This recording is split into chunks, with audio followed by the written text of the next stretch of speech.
Nandamuri Balakrishna host చేస్తున్న ఆహా show unstoppable with NBK తాజా ఎపిసోడ్ వివాదాన్ని రేపింది. ఎన్టీఆర్ అభిమానులు బాలకృష్ణపై ఎన్టీఆర్ని పక్కన పెట్టారనే విమర్శలు చేస్తున్నారు. ఈ క్రమంలో బాలకృష్ణ సినిమా డాకు మహారాజ్ కూడా విడుదల ఉండగా ఈ సినిమాని కూడా బాయ్కాట్ చేస్తామంటూ కొంతమంది ఫ్యాన్స్ సోషల్ మీడియాలో పోస్టులు పెడుతున్నారు. ఈ క్రమంలో నిర్మాత నాగవంశీ వివాదం సద్దుమణిగే ప్రయత్నం చేస్తున్నారు. ఆహా ఓటీటీలో ప్రసారమవుతున్న అన్స్టాపబుల్ విత్ ఎన్బీకే తాజా ఎపిసోడ్ అభిమానుల మధ్య పెద్ద చర్చకు కారణమైంది.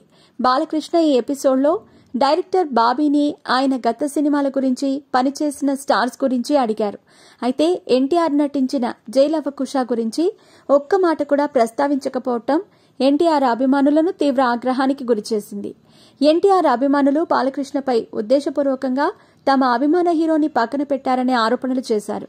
ఈ అంశం పెద్ద దుమారాన్ని రేపట్టంతో పాటు బాలకృష్ణ నటిస్తున్న రాబోయే చిత్రం డాకు మహారాజ్ను బహిష్కరించాలని సోషల్ మీడియా ద్వారా పిలుపునిచ్చారు.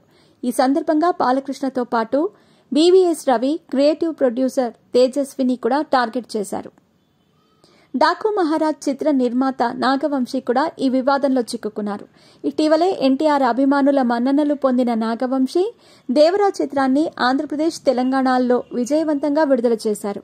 ఇప్పుడు అదే అభిమానులు ఆయనపై ఆగ్రహం వ్యక్తం చేస్తూ ఉండటం ఆయనను ఆశ్చర్యానికి గురిచేసింది. వివాదం సద్దుమణగాలని నాగవంశీ సోషల్ మీడియాలో స్పందించారు. అభిమానుల మద్దతు కోరుతూ బాలకృష్ణ వ్యాఖ్యలు తప్పుగా అర్థం చేసుకోవద్దని కోరారు. ఈ క్రమంలో ఒక ఇంటర్వ్యూలో కూడా ఆయన వివరణ ఇచ్చారు.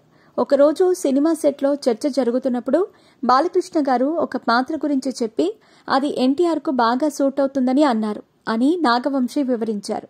మొత్తానికి బాలకృష్ణ నోటి నుంచి జూనియర్ ఎన్టీఆర్ పేరు వచ్చిందని ఈ ఇంటర్వ్యూ చూశాక నందమూరి ఆనందంగా ఫీల్ అవుతున్నారు. ఇలాంటి ఫ్యాన్ వార్లు సినిమా విజయంపై పెద్దగా ప్రభావం చూపకపోవచ్చు. కానీ నాగవంశీ బాలకృష్ణ, ఎన్టీఆర్ అభిమానుల మధ్య మంచి సంబంధాలు కొనసాగాలని కోరుకుంటున్నారు.